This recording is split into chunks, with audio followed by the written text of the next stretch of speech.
My name is Jeremy Hayward, and my area of research, I don't really do research. I'm a Buddhist of the Tibetan, we call it Shambala Buddhism, and I'm a teacher of meditation and the whole thing, Buddhism and science.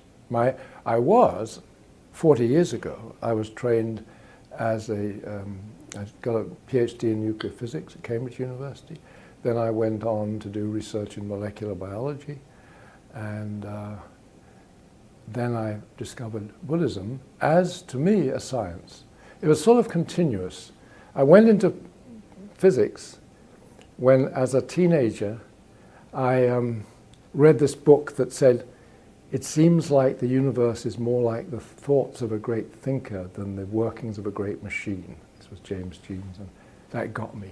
And that's what drew me into physics. When I got to the university, I found they're not interested in mind. That was in the early 60s. So then molecular biology was all the rage, so I thought, oh, maybe life. They're not looking at life in molecular biology, they're looking at dead things in the test tube. So I got really disheartened. And then my teacher, Shugam Trungpa Rinpoche, came along and he said, you want to know what mind is? Look at your own mind. And that was really, that got it. So it felt like a sequence to me, and the study of Buddhism was totally connected to my original interest in the study of physics.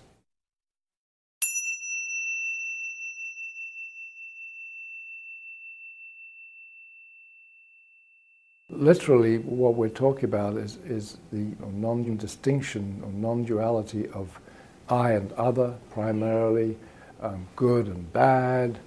All distinctions come from the conceptual mind that divides the world into this and that. And the primary one, and the one that we're really focusing on, is the distinction that is made continuously, all the time, moment by moment in our experience, the distinction between me and you, me and that, me and the world, me and my world, me. And so that's duality. There's nothing wrong with it as such.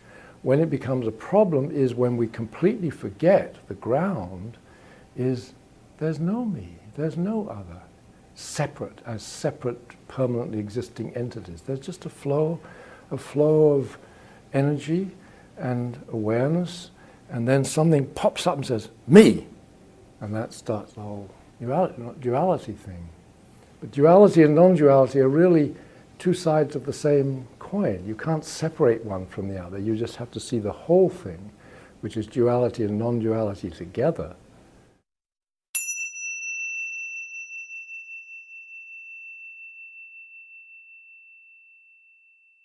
So what is the I or the ego or the sense of me in contrast to other is a fabrication. It's that out of this ground, which is the innate nature of who we are, the nature of our mind or our mind-body, is this primordial wisdom. I don't like to call it consciousness because consciousness is already at that dualistic level, but it's innate wisdom, awareness, which doesn't distinguish between I and other, but is aware of the whole thing as interdependent. So this energy gets twisted on itself and starts saying me and you. And then it just builds up and becomes moment by moment. It's not a continuous process, it's moment by moment. This me sticks up and says, me, you. and then subsides again. A milieu, it happens in about a 500th of a second. So me isn't anything. It's just flashes of energy that we mistake for a real thing. And when we make that mistake and that me is real and you are real, then we start to, have a thing. So it's just a mistake. And we just need to see through it. It's not a problem, it's a joke, really.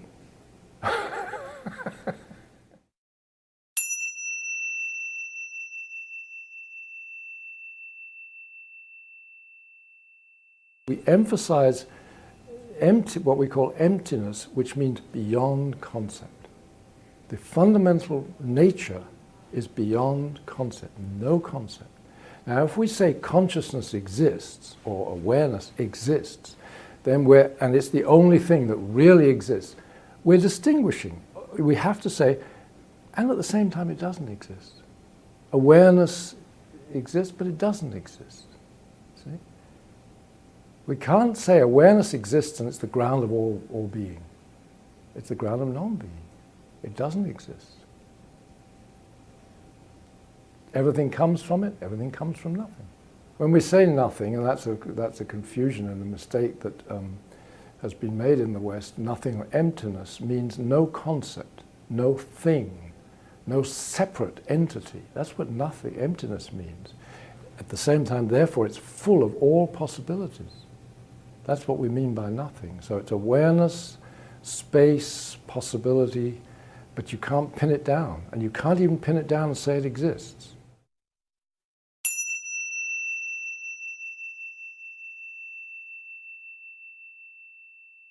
Well, in Buddhism we say no doer, no done by, no deed. No giver in terms of generosity. You give knowing there's no one to receive it. And there's no gift. You see? Then it makes it pure. So there's no doer, but there is compassionate action.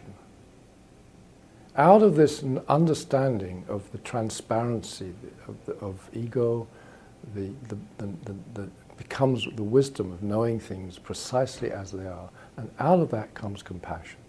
Because you begin to see not only how my ego, my holding on and dwelling on me has caused my suffering, and not only that's caused suffering to lots of other people as well. When you look at yourself honestly and clearly, you know very well that I know very well that I cause a lot of suffering to my wife, my daughter, my friends, because of my self-obsession. When you begin to see that, you begin to see that other people have this problem as well, that they are suffering. And they're causing their own suffering through believing in their own important self-existence. So that develops further. The more you see through your own sense of self, the more compassion arises for others. So that's what gives, naturally, the compassion is a kind of flow, a kind of energy that naturally gives rise to action without an actor.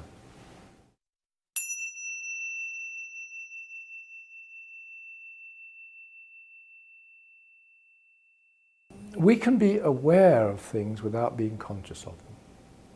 I mean, there's a sound there. Right? There's a sort of humming sound. It just came to consciousness. But I've been aware of it. Now that it's come to consciousness, I know I've been aware of it. See what I mean? There's a lot that we're aware of, that we respond to, without being conscious of it. We respond to someone's face, and we have a feeling of wanting to speak to that person because there's something about the face that expresses kindness. We don't look at them and say, that person has a kind face, I want to talk to them.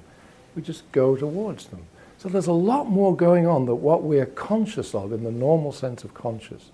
That's why I say that we need to distinguish between awareness and consciousness. In terms of the Buddhist view, is we emphasize what we call emptiness, which means beyond concept. The fundamental nature is beyond concept, no concept. Now, if we say consciousness exists or awareness exists, then and it's the only thing that really exists, we're distinguishing. We have to say, and at the same time it doesn't exist. awareness exists, but it doesn't exist. See? We can't say awareness exists and it's the ground of all being. It's the ground of non-being. It doesn't exist. Everything comes from it, everything comes from nothing.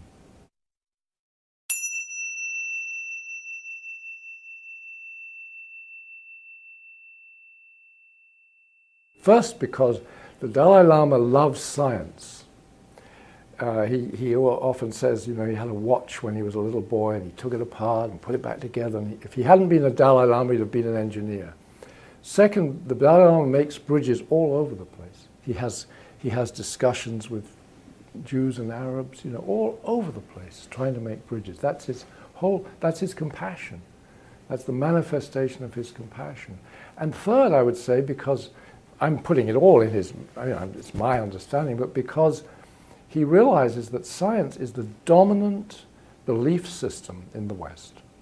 If you want to talk, you want to really speak directly to ordinary Westerners, not even scientists, you've got to speak to science.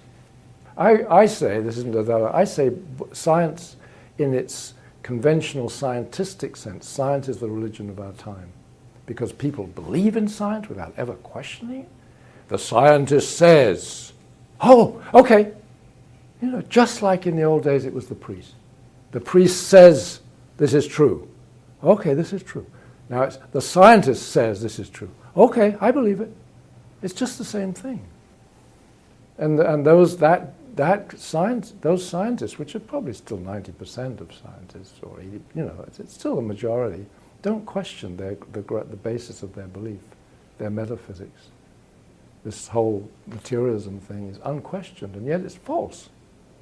So science in that sense has become the religion of our time. Now the Dalai Lama doesn't discuss with those conventional-minded scientists. He discusses with people who are more examining their whole thing and are more open and interested in it.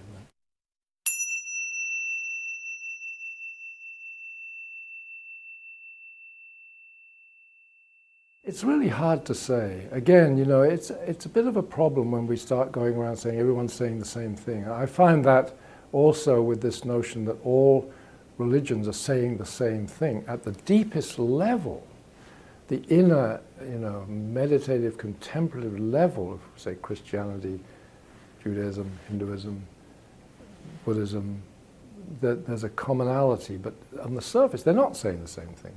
Because Buddhism does not assert or not assert the existence of an external deity. Buddhism doesn't say anything about that.